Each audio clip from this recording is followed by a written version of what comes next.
Selamat pagi, selamat sejahtera. Apa khabar anak murid cikgu pada hari ini? Anda dah bersedia untuk meneruskan pembelajaran pagi ini? Hari ini kita akan belajar tentang tunjang pendidikan moral, iaitu mengenai nilai, hormat, menghormati. Sekali lagi cikgu ulang, kita akan belajar mengenai nilai, hormat, menghormati.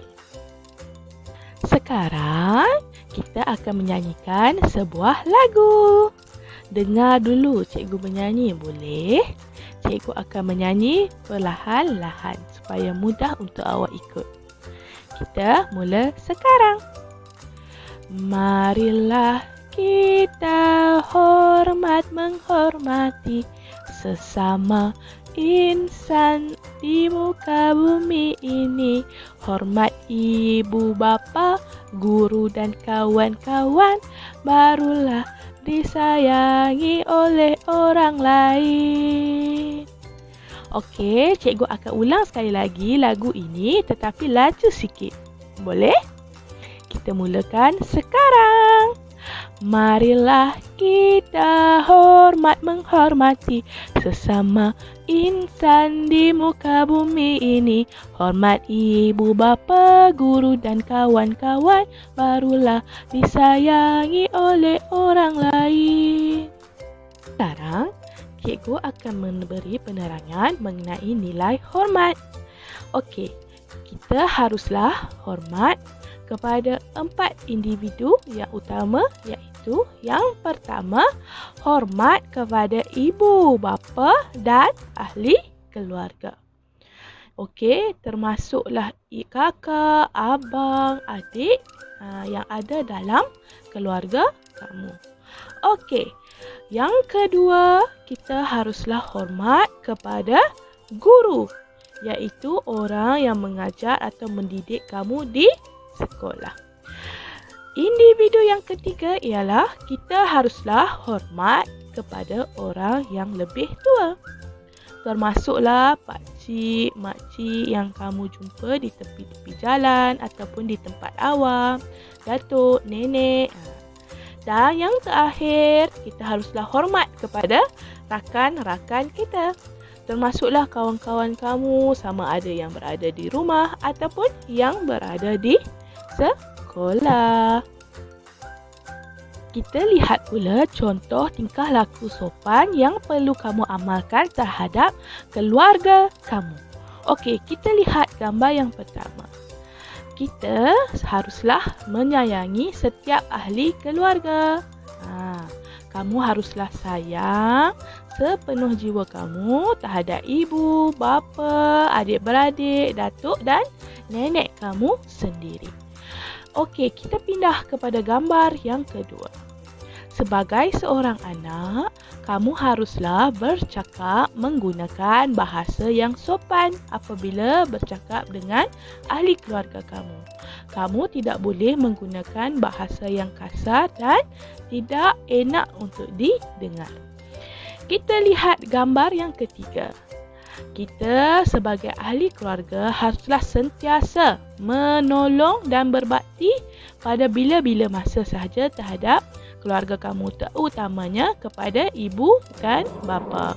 Contohnya, kamu boleh menolong ibu ketika memasak, mengemas rumah dan pastikan kemas balik mainan setelah kamu main. Kita lihat individu yang kedua yang perlu kita mengamalkan nilai hormat, iaitu kepada guru. Kita lihat gambar nombor 1. Sebagai seorang murid, kamu haruslah sentiasa menjaga kebersihan dan keselamatan di dalam bilik darjah. Contohnya, jika kamu melihat ada sampah di atas lantai, sebaiknya kamu kutip dan masukkan ke dalam tong sampah. Okey, kita lihat yang kedua. Sebagai seorang murid juga, kamu haruslah sentiasa berusaha dan rajin dalam pembelajaran supaya berjaya. Apabila kamu berjaya, guru pun akan gembira dengan kejayaan kamu. Kita lihat gambar yang ketiga. Murid juga harus bersopan santun dalam percakapan dan tingkah laku. Macam mana sopan santun dalam tingkah laku ni? Sekiranya kamu mahu ke tandas, sebaiknya kamu meminta izin terlebih dahulu daripada guru kamu. Sekarang kita lihat bagaimana nak mengamalkan nilai hormat terhadap orang yang lebih tua. Kita lihat gambar nombor 1. Sebagai orang yang lebih muda, kamu seharuslah sentiasa senyum dan menunjukkan muka yang manis. Kalau kamu selalu senyum, kamu pun akan nampak lebih cantik. Okey, kita lihat gambar nombor 2. Memberi bantuan kepada orang yang memerlukan. Contohnya, kamu lihat ada seorang pakcik tua ini membawa barang yang banyak. Jadi, sebagai seorang yang lebih muda, yang lebih bertenaga, sepatutnya kamu membantu pakcik tersebut membawa barang-barang. Dan yang ketiga, memberi salam ataupun bertegur apabila bertemu. Sekiranya kamu bertemu dengan pakcik yang memang kamu kenal, sebaiknya kamu menegur dan memberi salam. Dan yang terakhir, nilai hormat terhadap rakan-rakan. Okey, kita lihat gambar nombor 1. Kamu haruslah bertegur ataupun bercakap dengan kawan kamu menggunakan nada yang sopan.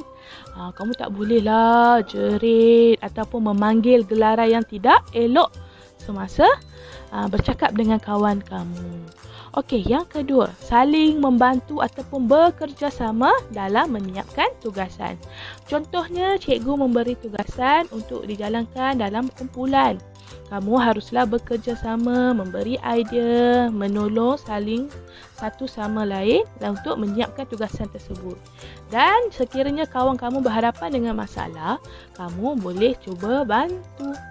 Okey, yang terakhir, kamu haruslah membantu kawan. Sekiranya kawan kamu tidak dapat menyiapkan tugasan, tidak tahu, kamu boleh menolong kepada kawan kamu tersebut. Sebagai penutup, cikgu amat berharap kamu dapat mengamalkan nilai hormat, menghormati ini dalam kehidupan kamu. Sama ada terhadap keluarga kamu, rakan-rakan, guru dan mahupun individu yang lebih tua. Apabila kamu mengamalkan nilai hormat ini, ramai orang akan sayang kepada kamu. Sebagai penutup, kita akan menyanyikan lagu sekali lagi. 1, 2, 3. Marilah kita hormat menghormati sesama insan di muka bumi ini. Hormat ibu, bapa, guru dan kawan-kawan, barulah disayangi oleh orang lain. Bye-bye, sampai berjumpa lagi.